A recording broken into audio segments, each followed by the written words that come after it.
Now, 3 years ago, one of the UK's most popular vocal harmony groups, the Overtones, was rocked by the sudden death of a key member. The loss of Timmy Matley continues to drive the group to this day, and now they're celebrating 10 years of hit after hit. In a moment, I'll speak to the group's four members, but first let's take a listen to the new version of their hit Gambling Man 2.0. Could she be the queen of hearts or the devil in disguise?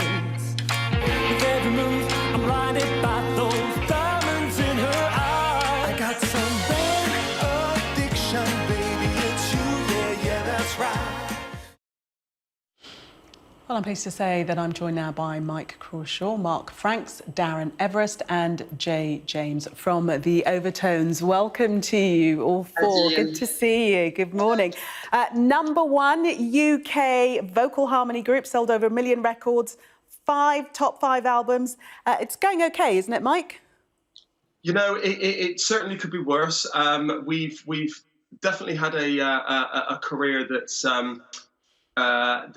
seen highs, many highs and quite a few lows as well. But I think this celebration of 10 years of the Overtones is something that we've been looking forward to for a long time, and it's a way for us to kind of thank the fans and for all their support over the last 10 years, because you know they mean the world to us, and they're the reason we do what we do. So yeah, what better way to do it than to record an album that celebrates this epic 10 years that we've had. Mark, the new album out yesterday, I believe. Presumably a lot of that will have been recorded during the pandemic and under lockdown restrictions. Just how difficult was it to produce under those conditions?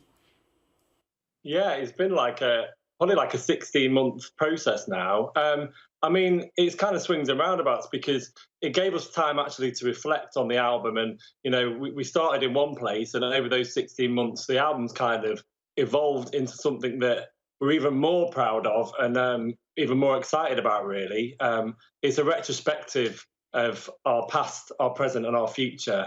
And I think there's something on that album for everybody, and we really can't wait to get on tour at the end of the year and just perform these songs live. Yeah, fingers crossed for that. Just how difficult has it been for you, Darren, not being able to perform live? We've heard many stories as to how the pandemic has affected the music industry and people just longing to get back out and perform live. Yeah, of course. It's the front line of what we do, Gillian. It's the reason we do this. Our fans come to our shows and it's one big party. We make people smile, sing and dance in the aisles. And we're known for putting a smile on people's faces and making them forget about whatever they've got going on in the world. Anything negative they've got going on, they can kind of shut up for the hour and a half that they come to a show.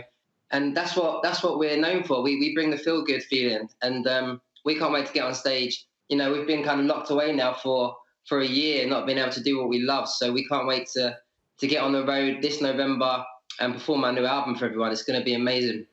I've got a director in my ear just agreeing with how fantastic you are live. She's a big fan. I won't name her and embarrass her, but she really is. And actually, she's met you, but I won't remind you of the situation. Mike, come on, dish the dirt. Come on, Gillian. No, I'm not going to embarrass her.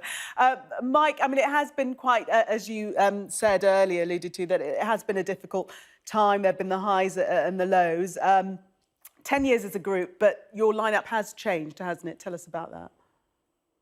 Yeah, you know, look, I guess when your career is spanning 10 years, you know, a lot of life happens in 10 years, right? So you know, we have experienced some lows. Obviously, the loss of our dear friend and brother Timmy was something that was extremely hard to come to terms with and grieve through. But we kind of we helped each other through that, I guess, and you know the music that we recorded and the reaction of our fans and our supporters really helped with that grieving process and the healing process.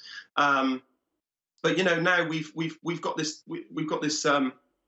this new kind of energy about the band now with the inclusion of Jay that joined a couple of years ago, and you know what, like we've never felt more kind of cohesive, and it feels like a real ensemble family atmosphere in the group now, and you know, we've never been in a we've not been in as good a place for many years now. So you know, like it's just wonderful to be able to kind of be getting back out there on the road soon with brand new music. And Jay, you joined via X Factor, didn't you? Is that right? You had a run on X Factor. What was it like coming from that sort of massive show and to join a pre-formed band?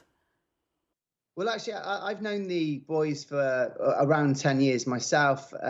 When I was sort of signed to Decca, I was part of a Samaritans charity record with the Overtones. So we've been friends for a long, long time now. And, you know, after the shows, I ended up supporting the boys on a number of shows around the UK. And it was just incredible. You know, it was incredible to see and witness. You know, when you go to an Overtones show, within the first minute, everybody's up on their feet singing and dancing without a care in the world, and it's the most amazing feeling. So actually, you know, to be part of that now is just an incredible privilege. And for the last sort of 2 years, you know, the warmth and love that I've experienced and we've all experienced has just been absolutely incredible. You know, the response to the pre-order of the album yesterday was just unbelievable. You know, it's currently sitting #1 in Amazon bestsellers. You know, on iTunes at #3. It's on pre-order. It's not out until June 11th. So, you know, what we would absolutely adore is come June 18th, when it's out June 11th, you know, to try and shoot for that #1 album, despite millions of records. Team. You know, we've never had a #1 album, and 10 years after, you know, it would be insane. It would be amazing. Oh, let's hope your wish comes true. Mark, do you do you guys sort of see yourself as a boy band in the traditional sense or not, Mark?